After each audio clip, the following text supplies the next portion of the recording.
Let me see. I can go first this time, so we should do one. I can Oh, go first if you're actually going to make it easy on me to do the top 10. Usually I'm trying to buy time for you because I don't mind putting myself out there and being an absolute idiot and I'm the being one hated for a week. drinking, so I deserve having time bought for me. Look, yeah, I think I got one, and I'm sure I'll leave somebody out that will make people mad. But I'm okay with it. I don't care. Um, okay, so we're gonna do a cut up top 10. So this will be on our show tomorrow. So, oh, knocking drinks over like I actually have been drinking. All right. Number one, I've got Georgia. I think that's an easy one for both of us. We said that we aren't disappointed in Georgia at all for their game today. Kentucky's a good team. Oh my God, the Braves just won, and I was putting together my stinking top 10 and I missed it in the bottom of the ninth. Okay. Reset. Georgia number one, Oklahoma number two. Um, Look, that's a weird one because they've had some close, ugly games, but I think that, like we talked about earlier, with Williams coming in, being so productive and changing that offense in a way that's just really impressive, I feel good about putting them at number two. I think they would probably give Alabama or Ohio State all they wanted. I think they beat Cincinnati.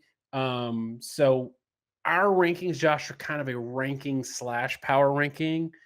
I've got no problem with the number two. Alabama number three for me. I think if they played today, they would beat Ohio State. This is very fluid.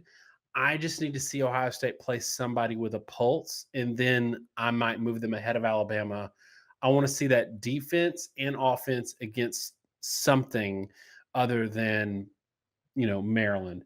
Number four, I've got Ohio State. If the playoffs started today, I would probably have them in there.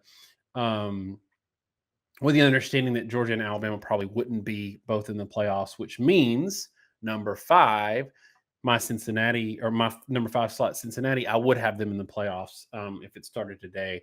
Even though they're at number five, I think Cincinnati, like we said before, they're handling their business. I can't be mad about it. Like we said, the problem with these G5s that have challenged for a playoff spot in the past is that they haven't handled their business. 2017 UCF had 3 one-score wins against ultimately not top 25 teams, including one against like SMU. Number 6, I've got Penn State. Stephen Light might appreciate that. Off this week, and look, I mean, there's not that many good teams at this point that are clear top 10 teams.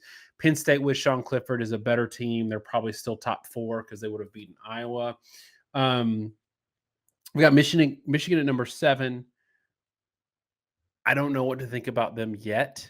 This is another team that I need to see play somebody, but they got a clean record, and I can't fault them for that. In this year, clean record, I kind of love that.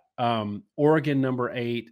This is a team that is deeply flawed. This is more ranking than power ranking right now. I don't think there are only 7 teams better than Oregon, but they are winning. And they got a big win. They got one of the biggest wins on the year. Michigan State at number 9. I don't love this one either, but they're 7-0. I got to put them there, just like I had to put Iowa up at number 3 or 4 last week. I've got to have Michigan State up there. I do think that if they played one of these teams in the top 10, they would probably get wrecked. And then I've got Kentucky at number 10. I'm not dropping them that far because of the loss today. People are going to say, I can't believe you did that, and you're dropping Iowa all the way down out of your top 10. But look, Iowa was artificially high, and they got romped by a bad team, by a mediocre team. I don't think Purdue's bad. I think they're mediocre. They got romped. So I'm okay with Kentucky at number 10. I'm sticking with it. All right, and I just sent him my list. So this is where I'm at. I feel like the first 5 are pretty easy to distinguish from the remaining 5, and honestly, 6 through like 15, I could probably come up with a whole different list if I wanted to at a moment's notice. I got Georgia at number 1. I have Oklahoma at number 2. They're both undefeated. And Georgia right now clearly looks like the most dominant team. There's almost a gap. Oklahoma, I'm not super impressed with their early resume. I don't think they were a great team. I didn't have them very high. They are turning into the team that we thought they could be, and the offense is looking legitimate. And that's the change of quarterback is a big deal there. I have Alabama number 3 and Ohio State number 4. It's kind of exactly what you were saying. Ohio State's competition level has been so poor, I have a hard time moving them up. The truth of the matter is, Cincinnati and Ohio State have played very similar levels of competition the past 3 or 4 weeks. They just have. Now, Ohio State has dominated that level of competition, but they did not look good early in the season. Oregon, I don't know that was really a great loss. I think that's probably no better than Alabama's loss. And Alabama looked better in their wins and has multiple ranked wins at this point. So that's why I have Alabama ahead. Cincinnati at 5th. It's hard for me to put Cincinnati any higher. As much as they've looked good, they didn't dominate Indiana. I mean, that was actually a pretty close game. Notre Dame was a fairly close game, and I don't think any of those teams are really on par with the teams at the very top, not on a consistent basis. So I think Cincinnati is very deserving of the number 5 slot, but it's kind of a different league above them. After that, it gets tough. I'll tell you who I have number 6, and this is probably going to get me in trouble because I bet they find a way to lose this game, and that's Ole Miss. And I'll say right now, we're recording this while that game is still in progress, but I have said all season, I feel like Ole Miss is a good team defensively. I don't think they're great, but I think they're good. Offensively, they're one of the better teams in the country, and there are not many teams that have a high-level offense. They would have a good shot. Like, they may lose a game or two this year that they shouldn't lose because their defense isn't fantastic and they're inconsistent. But if you put them up one off with Penn State or with Michigan or Oregon, I'm not sure they wouldn't be favored. And Penn Josh, State, to interject, I know you didn't interrupt any of mine. You were head down, putting your list together. But even if they win, does a close win over Kentucky not concern you a little bit for top 10 status? or Tennessee, you mean? If they beat Tennessee, but it's close. It totally does. But here's the question. How bad is Tennessee right now? Because they've looked really good since they switched to Hooker. Like, they've looked like a legitimate top 25 team. And I don't think they lose. They're not going to lose to Pitt if they hadn't made that switch. Their only loss would be to Florida.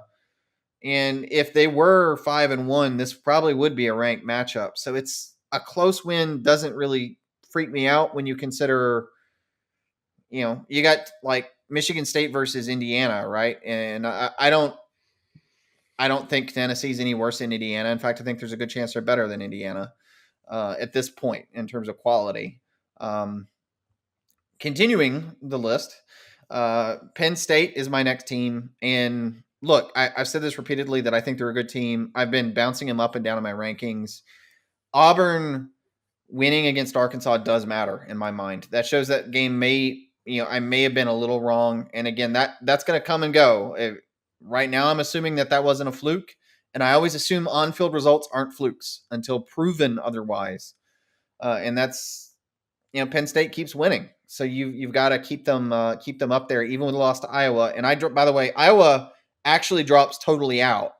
Even though they have the head-to-head, that was a bad loss. And Iowa, I don't think Iowa was as good as Penn State. Clifford gets hurt.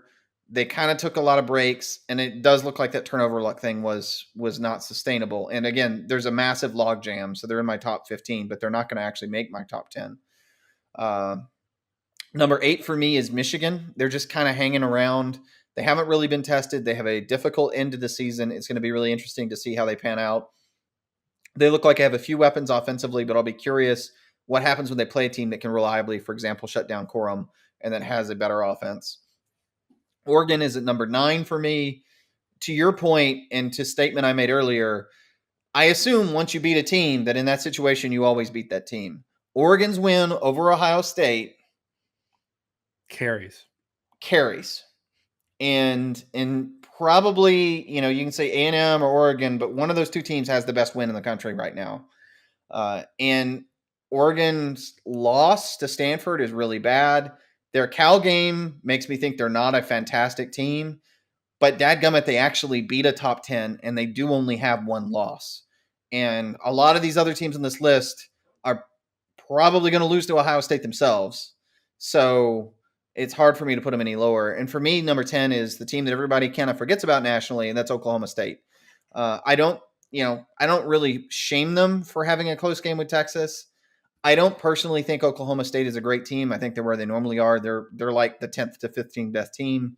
They'll play with anyone from number 6 to number 15. They could beat anyone in that range. But I'm hesitant to put them a whole lot higher than that.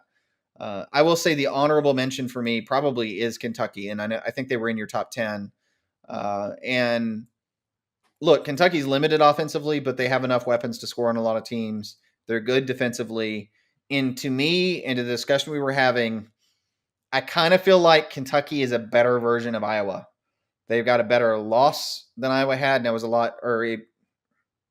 better loss than Iowa had. They don't have, the win over Florida is pretty good. Maybe not, Penn State. But I just think I think they're probably a little bit of a better team right now. Not as good defensively, but a little more balanced. They've got a better offense. But anything 6 through 15, if you want to make an argument differently, I'm not going to complain. It's very, very hard to separate, especially comparing against conferences is very difficult right now. Yeah, Oklahoma State and Michigan State to me are kind of in the same boat. Like, I will say Michigan State's been a little more dominant in their wins. Oklahoma State has a 7-point win over, was that Montana State? And as I'm Missouri doing this State, top sorry. as I'm doing this top 10, Ole Miss is trying to drive to put the game away, 4:30 left, and Matt Corral just went down, was hurt, and they're putting in Plumlee. No idea how long Corral's going to be out. No idea if Plumlee's about to lose them the game or win them the game. But yeah, that's the nature of recording these videos while live football is going on. Oh, Luke Altimer, not even Plumlee, but a true freshman. Luke Altmaier is coming in. Who knows how the world this is going to turn out? Plumlee's the guy they bring in on 2nd and goal to make it 2nd and 4 to make it 3rd and 7 from the 7. Yeah, well, again, but it's not even Plumlee. It's freshman Luke Altmaier that I have never heard of. So Oklahoma State opened the season. Missouri State, Tulsa, Boise. They went 23-16 win, 28-23 win, 21-20 win. That's, to me, that stretch is as bad as a loss. If you opened with anybody with a pulse, you would have had probably a bad loss. That's why I cannot get on board with Oklahoma State, though I do appreciate that they won on the road at Texas today, who I think Texas is a better team than they're getting credit for.